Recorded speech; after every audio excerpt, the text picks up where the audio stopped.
Hello. It is 2025 and you want to connect with your ancestors. So I'm going to give you 3 easy ways to be able to do that. Also, just a quick apology if you hear anything in the background that sounds like a random theater. My little nephew has been crying on and off, so we've been taking turns to put on a show for him. And right now, there's currently robots. So let's get into why it is essential for you to actually create a ritual for yourself when it comes to communicating with your ancestors. So, one of the most important things, and you can also think about this as like the beginning of 2025, one of the most important things for anybody who wants to follow through on their practice or excel with their communication or develop their clairs is to have an actual plan, is to have a ritual, is to have actions that you can follow through on so you can actually get what you want. A lot of people think that they can just manifest communication with their ancestors but not actually do any of the work or develop their spiritual practices and spiritual hygiene to help them on their journey. And most of the time it's because you've seen people around in your life who can naturally talk to ancestors, which yes, some folks can do that because that is a part of their path, it is a part of their gifts, and they usually, when you look at their life, had some sort of awakening that has happened to them that has allowed them to get to that point. It just looks different than your path. So for those of you who are in the stage of your life where you're like, I'm ready to talk to my ancestors, what do I do? How do I get started? I'm going to give you 3 easy ways that you can do that.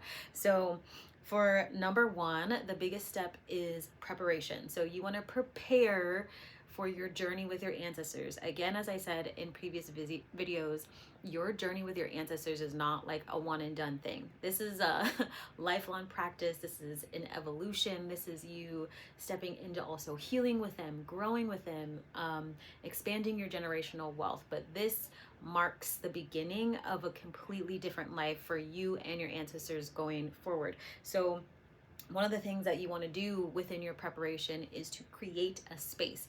Creating a space where your ancestors can go and exist and be within your energy so that they can closely communicate with you is what you want to do first. And I see this mistake all the time where people want to create a space, but the creative space based on their own needs and their own likes, which is not what you want to do. And I hear people say, oh, I want it like right here so that I can, X, Y, and Z. And it's like, well, what is it that your ancestors actually want, or where is going to be a better space for you to actually welcome them into your energy? Even if you don't know them, just think about as if you're hosting someone in your house or you have guests. Like, would you want them to be sleeping like right next to you near your bed, right? Some people do, some people don't, but think about it as like a space for them to be, a space for them to be honored, a space for them to be a part of community, which is why sometimes you see ancestor altars in living rooms, sometimes near kitchens.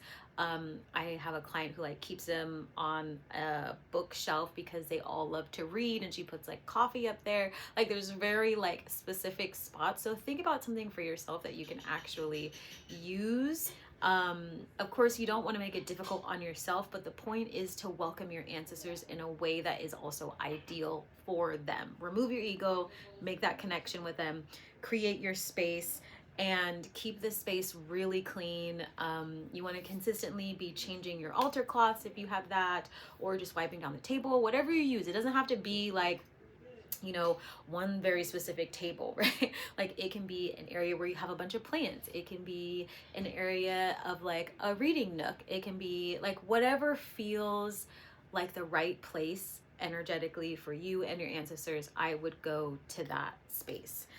So number 2 is going to be open the channels of communication. So a lot of people forget this step of they just want to call on their ancestors and they're like, I keep asking and then like nothing happens and then blah blah blah blah blah. And I'm like, did you intentionally open the channel of communication with them, or like were you just talking to anybody and anything and hoping that they would show up? Like people think that the ancestors are at our beck and call, and they're not. One, you don't know which ancestors you're going to get sometimes on your journey, so don't assume that they're going to be very specific ones. Also, you could get different ancestors based on where you're at on your specific journey. If you need help from a specific ancestor to like become a performer, the ones who performed are going to come find you. Like, it changes all of the time. So remember that you have to be intentional with your communication and set time and space and like a way for them to communicate with you. So one of the things that you can do is actually write a letter to your ancestors about opening the channel. One of the things that I like to do is suggest to people to actually put in their communication that they give them, the ancestors, permission to speak to them. Because people forget that many of our ancestors, especially if you are from a marginalized group, had their permission taken away over and over and over and over and over again. Or if it wasn't permission, which in most of the case it was, many of them had to practice in silence. Many of them also love you so much and unconditionally that they know deep down that you're scared of them. So they're not necessarily going to just show up on your front door and start communicating with you, because they know from the other side that you're not fully open to it. You're not ready for it. Even if you're asking, they can sense your energy, they can sense your emotions, they can see further than what you can see. So sitting there and marking for yourself, I give you permission to communicate with me in this way, X, Y, and Z. Like a welcoming ceremony is going to make the process so much easier for you and for them, because they also know, okay, you're open, you're ready, you put it out into the universe, we can hear you, we got you. And also for yourself, energetically and emotionally and mentally, saying you're ready and preparing yourselves allows your energy to receive more information and feel safe while doing it. And you've also had your permission taken away in many cases of your life, so you're breaking generational cycles as you are doing this act, right? Like, ancestor work is very much so about healing. So having that space for them to exist, even though in the past they didn't have a space to exist. Telling them that they have the permission to speak and practice with you, even though they didn't have the freedoms that they had, like they didn't have the freedoms that we have now, right? So you are healing when you are being really intentional about your own practice and allowing yourself to go step by step. And we go into creating soul contracts with your ancestors and like deepening your communication in my weekly classes, because it's a lot. We have more time to like explain it, and it kind of pops up based on the person and where they're at and what they are needing. So I wouldn't recommend it for everybody, but writing a basic letter to them with permission and welcoming them, saying hi, introduce yourself, like all the things are going to be really amazing.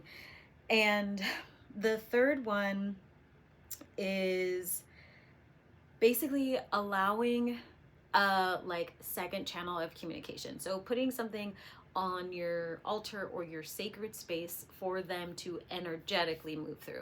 So a glass of water is always great. It doesn't have to be big, it can be small, it can be a dish of water.